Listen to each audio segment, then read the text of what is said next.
ফরিদপুরের আলফাডাঙ্গায় আধুনিক বিষমুক্ত ও জলবায়ু সহনশীল কৃষি উন্নয়নের লক্ষ্যে আয়োজিত পার্টনার ফিল্ড স্কুল কংগ্রেস ২০২৫ অনুষ্ঠিত হয়েছে। আলফাডাঙ্গা প্রতিনিধি কবির হোসেনের প্রতিবেদনে থাকছে বিস্তারিত। ৩রা জুন মঙ্গলবার সকাল ১১টার দিকে উপজেলা মাল্টিপারপাস সম্মেলন কক্ষে এ কংগ্রেসের আয়োজন করে উপজেলা কৃষি সম্প্রসারণ অধিদপ্তর। এটি বাস্তবায়ন করেছে কৃষি সম্প্রসারণ অধিদপ্তর পার্টনার প্রকল্পের আওতায়, যার পূর্ণ নাম program on agricultural and rural transformation for nutrition, entrepreneurship and resilience in Bangladesh. কংগ্রেসে অংশ নেন উপজেলার বিভিন্ন এলাকার ৭০ জন কৃষক ও কৃষানী।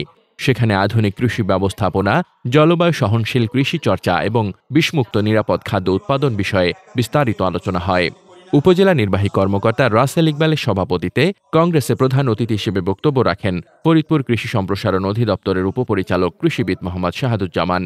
স্বাগত বক্তব্য প্রদান করেন উপজেলা কৃষি কর্মকর্তা কৃষিবিদ তুষার সাহা। তিনি বলেন, কৃষকের দক্ষতা ও উৎপাদনশীলতা বৃদ্ধির জন্য পার্টনার প্রকল্পের আওতায় ফিল্ড স্কুল, উত্তম কৃষি চর্চা, আধুনিক সেচ প্রযুক্তি, মানসম্পন্ন তথ্য ব্যবস্থাপনা ও ফার্মার সার্ভিস সেন্টার চালু করা হয়েছে।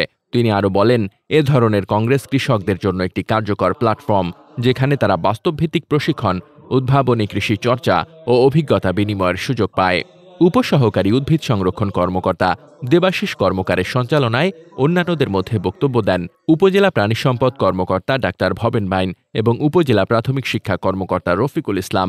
অনুষ্ঠানের শেষ পর্বে অংশগ্রহণকারী কৃষকদের মাঝে স্প্রে মেশিন বিতরণ করা হয়। মোহাম্মদ শামীম রেজা, দৈনিক খোলা চোখ। আপনার স্বপ্নের যাত্রা হোক ফ্লাই ইনফিনিটির সাথে।